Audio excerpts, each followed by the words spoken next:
अल्हम्दुलिल्लाह अल्लाह तबारक व तआला के बेहद करम और उसके एहसान के बदले में आज आप हजरात के सामने जो हमारे मदरसे के बच्चों ने प्रोग्राम पेश किया है, तो तकरीबन हर मौजू पर बच्चों ने बात की है और लोगों को ये मैसेज और ये संदेश और ये पैगाम भी मिल चुका है कि आखिरकार हमारे मदरसा इस्लामिया में क्या तालीम दी जाती, क्या शिक्षा दी जाती है। मेरे अजीज दोस्तों, अब ज़्यादा वक्त नहीं लिया जाएगा, इंशाअल्लाह प्रोग्राम इख्तिताम पर है, प्रोग्राम ख़त्म किया जाएगा, क्योंकि असल मकसद हमें अपने बच्चों को पेश करना था कि हमारे मदरसे इस्लामिया में हमारे बच्चों को क्या तालीम दी जाती है और तालीम हमारे लिए कितनी ज़रूरी, कितनी अहमियत की हामिल है कि जिसके बगैर कोई चारा नहीं। अभी हमारे सैफी माशाअल्लाह कितनी अच्छी नात, कितनी अच्छी नज़्म पढ़ रहे थे तालीम के मौजू पर कि हालात हमारा ये है कि अगर हम तालीम याफ्ता नहीं है, अगर हमें इल्म नहीं है, तो हम दर दर की ठोकरें खाने पर मजबूर हो जाएंगे। और अगर हमारे पास तालीम है तो लोग हमें अपने सर पर बिठाएंगे, लोग हमारी बात को कान से नहीं दिल की आवाज से सुनेंगे। तो मेरे अजीज दोस्तों, तालीम हमारे लिए कितनी जरूरी और कितनी अहमियत का हामिल है, ये हमारे बच्चों ने पेश कर दिया। और चंद बातें हम आप हजरात को यूं बताना चाहते हैं कि आज 15 अगस्त, ये 15 अगस्त क्या चीज है और 15 अगस्त हम क्यों मनाते हैं और 15 अगस्त का मकसद क्या है और 15 अगस्त के लिए हमारे बुजुर्गों ने, हमारे मुल्क के लोगों की कितनी कुर्बानियां हुई, ये हम चंद लफ्जों में आप हजरात को बताना चाहते हैं, क्योंकि अगर पूरी तफसीर से बताएंगे तो बात बड़ी लंबी हो जाएगी। लेकिन मुख्तसरन ये समझ लीजिए कि हिंदुस्तान के अंदर जब मुगलिया हुकूमत थी, करीब करीब तारीख के लिखने वालों ने लिखी बात, बड़ी गौर से सुनिएगा आप। तारीख के लिखने वालों ने बात लिखी कि 1498, ये 2024, 1498 में हमारे मुल्क हिंदुस्तान, जिसको किसी जमाने में सोने की चिड़िया कहा जाता था, ब्रिटिश हुकूमत, ब्रिटेन की हुकूमत, इंग्लैंड की हुकूमत, अंग्रेजी हुकूमत की नजर हमारे मुल्क हिंदुस्तान पर पड़ी। तो 1498 में हमारे मुल्क के अंदर अंग्रेज का आना जाना हुआ। पश्चिम बंगाल से शुरुआत हुई और फिर 1504 में वो एक कंपनी लेकर के आए ईस्ट इंडिया के नाम से। वो कारोबार और तिजारत का काफिला नहीं था, वो हमारे मुल्क पर नापाक साजिशों का उनका एक शुरुआत की एक कदम था। धीरे धीरे यूं चलता रहा और करीब करीब 1700, 1600 तकरीबन 1612-13 में हमारे मुल्क के बुजुर्गाने दीन, उलमाए किराम, सबसे पहले अगर अंग्रेजों की नापाक साजिश का किसी को एहसास हुआ तो वो हमारे बुजुर्ग, हम सब के बुजुर्ग हजरत शाह वलीउल्लाह मुहद्दिस देहलवी रहमतुल्लाह अलैह, करीब करीब 1600, 1650 हिजरी में, 1600, 1650 सन में ये एहसास हो गया कि ये जो अंग्रेज आए हैं इनकी नापाक साजिश है। बहरहाल उन्होंने उसका मुकाबला किया। फिर उनकी शहादत के बाद हजरत शाह अब्दुल अजीज देहलवी रहमतुल्लाह अलैह, उन्होंने भी डट कर मुकाबला किया। फिर करीब करीब इसी तरीके से चलता रहा। 1712, 1713, फिर उसके बाद में यही काफिला, यही मिशन अंग्रेजों के खिलाफ लेकर के चलने वाले सैयद अहमद शहीद रहमतुल्लाह अलैह और उनके साथ सैयद अहमद इस्माइल रहमतुल्लाह अलैह ये मुकाबला करते रहे अंग्रेजों से और 1732 के करीब उनको भी शहीद किया गया। फिर धीरे धीरे ये काफिला ये बढ़ता रहा और उसके बाद में आखिरकार फिर 1782 के करीब मैसूर के टीपू सुल्तान रहमतुल्लाह अलैह उन्होंने डट कर मुकाबला किया अंग्रेजों का और मुकाबला करते हुए फिर आखिरकार उनके करीबी हमनशीन जो थे मीर सादिक नाम का उनकी जासूसी की बिना पर फिर 1799 में हजरत टीपू सुल्तान रहमतुल्लाह अलैह को भी शहीद किया गया। उसके बाद में 1803 में अंग्रेजों को यह एहसास हुआ कि अब हमारा मुल्क हिंदुस्तान हो गया, जो 1498 से कोशिश करते हमारे बुजुर्गान दीन, हमारे उलमाए किराम उनका मुकाबला करते रहे और ये करीब 100 साल का वक्फा बीत गया। 1803 में अंग्रेजों को ये एहसास हुआ कि अब हमारा मुल्क हिंदुस्तान हो गया है, मुल्क पर हमारा कब्जा अब हुआ और 1803 में हिंदुस्तान के लाल किले पर उन्होंने ब्रिटिश हुकूमत का और ब्रिटिश झंडा लहराया। फिर उसके बाद में मुकाबला होता रहा 1857 में। फिर हमारे बुजुर्गों ने 1803 से लेकर 1857 के बीच हमारे उलमाए किराम ने घर घर जाकर के ये एहसास दिलाया, हर मुल्क के एक एक बाशिंदे को ये एहसास दिलाया कि ये अंग्रेज की नापाक साजिश हमें गुलाम बना दी।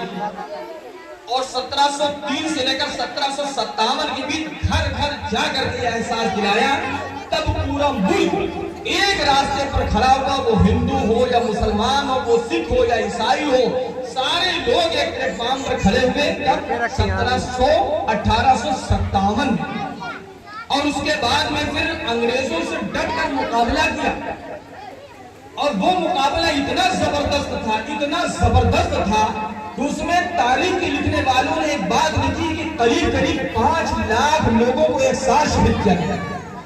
5 लाख लोगों को एक साथ शहीद किया गया था। उसमें हिंदू भाई, उसमें मुसलमान, उसमें उलमाए किराम, उसमें बुजुर्गान दीन।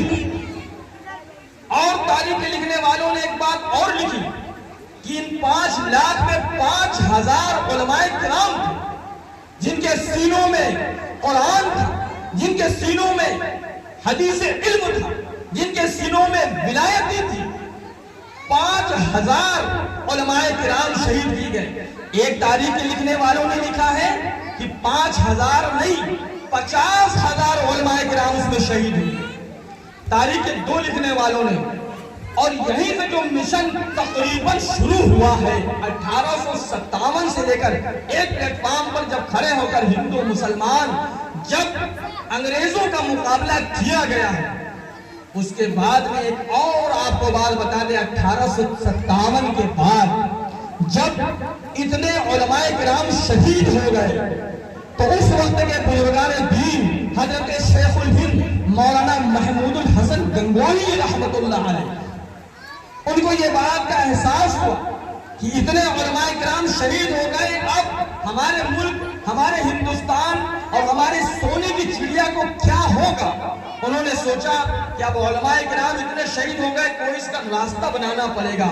उसके बाद में चंद साल की मेहनत के बाद, तकरीबन 10 साल की मेहनत के बाद हजरत मौलाना महमूद हसन गंगोही रहमतुल्लाह अलैह और मौलाना कासिम नानौतवी रहमतुल्लाह अलैह मिलकर के उन्होंने सन 1867 में दारुल उलूम देवबंद बनाया गया। दारुल उलूम देवबंद बनाया गया और यहाँ पर जो एक अंग्रेजों से मुकाबला और आजादी का मुकाबला शुरू हुआ है सन 1800 1967 से लेकर के फिर अंग्रेजों को यह एहसास हुआ कि अब ऐसा है कि उलमा को किसी तरीके से खत्म किया जाए। ये जो हदीस का इल्म हासिल करने वाले हैं, कुरान का इल्म हासिल करने वाले हैं, ये मुल्क से मोहब्बत कैसे होती है वो इसका दर्स देते हैं। इस वजह से अगर ये नहीं रहेंगे तो हमारा मिशन कामयाब हो जाएगा।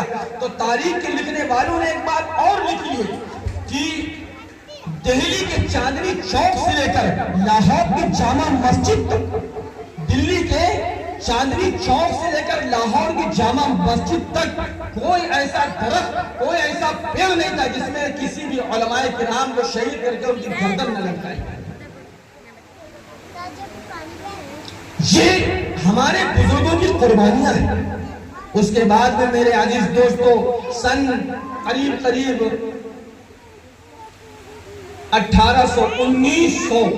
1903 में माल्टा की जेल में मौलाना महमूदुल हसन, हजरत शेखुल हिंद मौलाना हुसैन अहमद मदनी रहमतुल्लाह अलैह, इन सबको काले पानी में उतार दिया गया, माल्टा की जेल में उतार दिया गया।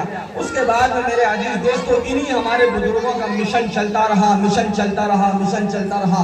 आखिरकार एक दिन वो आया सन 1947 15 अगस्त की रात में हमारे मुल्क को अंग्रेज के नापाक कदम हमारे मुल्क से साफ हुए और हमारा मुल्क आजाद है। आज हमारा मुल्क आजाद है। हमारे मुल्क के अंदर अमन अमान, एक दूसरे की मोहब्बत, एक दूसरे से अमन अमान की मेरे अजीज दोस्तों जो एक हवा चली वो आज भी हमारे मदरसों में कायम और दायम है।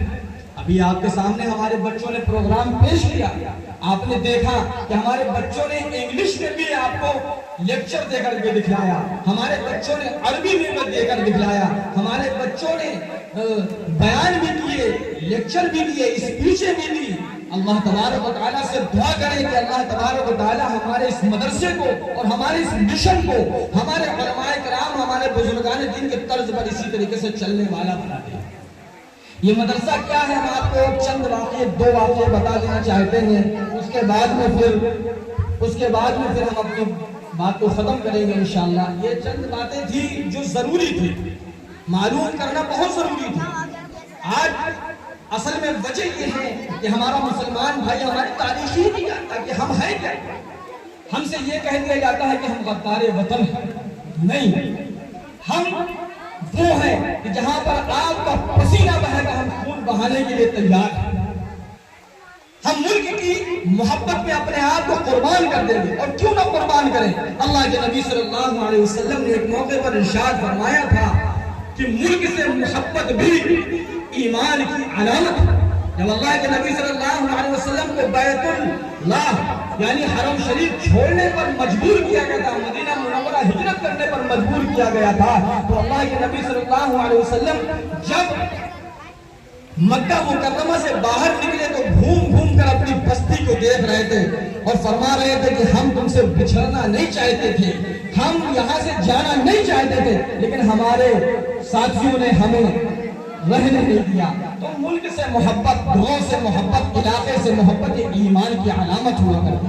मदरसे क्या होते हैं, हम इसके बारे में आपको बताना चाहते थे। मदरसे की कीमत क्या होती है, मदरसे से तालीम क्या मिलती है। मदरसे दहशतगर्दी का अड्डा नहीं है, मोहब्बत के अड्डे हैं, मोहब्बत के अड्डे। हमारे मदरसों से मोहब्बत का पैगाम दिया जाता है, एक दूसरे से इकराम सिखाया जाता है, एक दूसरे से मोहब्बत सिखाई जाती है, एक दूसरे से कैसे मुलाकात करनी है वो हमें सिखाया जाता है। मदरसा वो है, तो आपको बता दें कि जिसका नाम डॉक्टर राजेंद्र प्रसाद, आप लोगों ने सुना होगा नाम। हिंदुस्तान जब आजाद हो गया सन 1947 15 अगस्त को जब आजाद हो गया, उसके बाद में जब ये हुआ कि प्रधानमंत्री कौन बने, राष्ट्रपति कौन बने, शिक्षा मंत्री कौन बने, तो आपको मैं बता देना चाहता हूं कि हिंदुस्तान का जो पहला राष्ट्रपति था, प्रथम राष्ट्रपति जिसे कहा जाता है, पहला राष्ट्रपति था डॉक्टर राजेंद्र प्रसाद। उनकी तारीख में लिखी गई है, उनकी तारीख की लिखने वालों ने लिखा है कि वो बिहार के रहने वाले थे और छपरा जिले के एक मदरसे के तालिब थे। वो एक मदरसे के तालिब इल्म, बिहार में एक जिला छपरा पड़ता है, उस छपरे के छोटे से गांव एक मदरसे से पढ़ा हुआ तालिब इल्म जिन्होंने 2 साल मदरसे में तालीम हासिल की, उनका नाम डॉक्टर राजेंद्र प्रसाद है और वो सबसे पहले हिंदुस्तान के राष्ट्रपति बने। तो हम वो मदरसे वाले हैं जो हिंदुस्तान को राष्ट्रपति पहला देने वाले हैं। हमने हिंदुस्तान को राष्ट्रपति दिया, और सिर्फ हिंदुस्तान ही तो नहीं, एक और बात यह बता देना चाहते हैं, इस वक्त अमेरिका के राष्ट्रपति जो बाइडेन, इससे पहले जो राष्ट्रपति थे उनका नाम डोनाल्ड ट्रंप, इससे पहले जो राष्ट्रपति थे उनका नाम है बराक ओबामा। आप लोगों ने यही नाम सुना होगा, लेकिन उनकी हकीकत आपको बता दें कि बराक ओबामा कौन है। बराक ओबामा का असल नाम बारिक हुसैन ओबामा है। बारिक अरबी लफ्ज़ है, अल्लाहुम्मा बारिक लना फीही वज़िदना मिन, हम लोग बारहा दुआ पढ़ते। जो अमेरिका का राष्ट्रपति जिसको बराक ओबामा कहा जाता था, उनका नाम बारिक हुसैन ओबामा है। असल में जो इस वक्त बराक ओबामा है, उनके बाप का भी नाम था बारिक हुसैन ओबामा।